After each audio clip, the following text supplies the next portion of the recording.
জীবনের এই তিনটি ক্ষেত্রে মানুষ খুব অসহায়। কষ্ট কেউ বিক্রি করতে পারে না, সুখ কেউ কিনতে পারে না, আর ভাগ্য কেউ বদলাতে পারে না। এটাই হলো রিয়েলিটি। আসসালামু আলাইকুম, সবাই কেমন আছেন? আশা করি ভালো আছেন।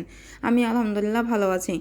তো বড় ভিডিও মানেই হচ্ছে রেসিপির সমাহার। মানে অন্যান্য ভিডিওর দিন আমি হচ্ছে শুধুমাত্র ট্রেলার দেখাই, আর আজকে হচ্ছে রেসিপি দেখাই। তো এই ভিডিওটা আমার কিছুদিন থেকে করা ছিল, দেখানো হচ্ছিল না। এটা আমি হচ্ছে খেজুরের গুড়ের পায়েস রান্না করছিলাম, সেই জন্য হচ্ছে আগে নারকেলটা কুড়িয়ে নিয়েছি, তারপরে গুড়টা গুলিয়ে নিয়েছি।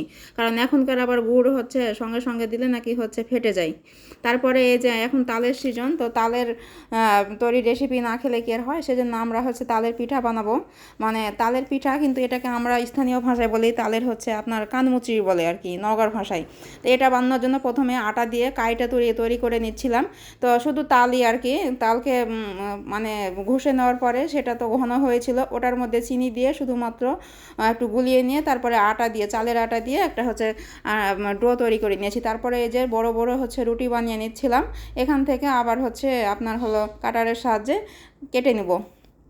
এই তো আমি গোল গোল একটা কাটার বসিয়ে সেগুলো কেটে নিয়েছিলাম, যাতে সবগুলো পিঠা একই মাপের হয় আর কি। একই মাপের না হলে ভালো লাগবে না, আর অন্যান্যভাবে কাটতে গেলে আর কি সমান হয় না, ভালোও লাগে না আর কি।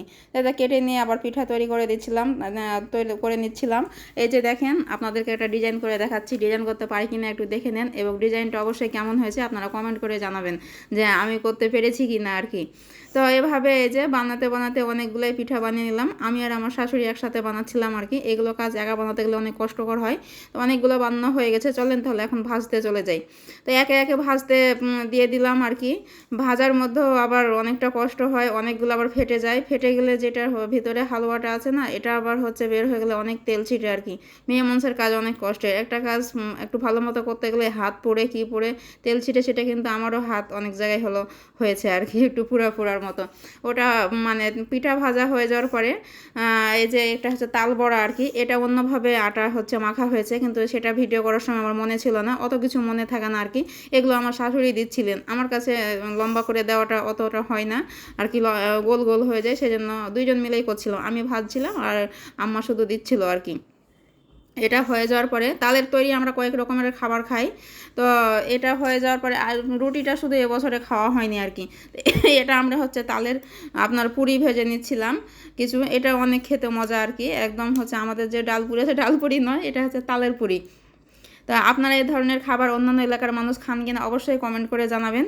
আর আমরা আজকে শুধু এই তিনটা আইটেমই করেছিলাম। তালের রুটি খাই, আর একটা কলার পাতায় তালের পাতুরি বলে, ওটাও কিন্তু আমরা খাই। কলার পাতায় ভাপ দিয়ে আর কি সিদ্ধ করে বানানো হয়।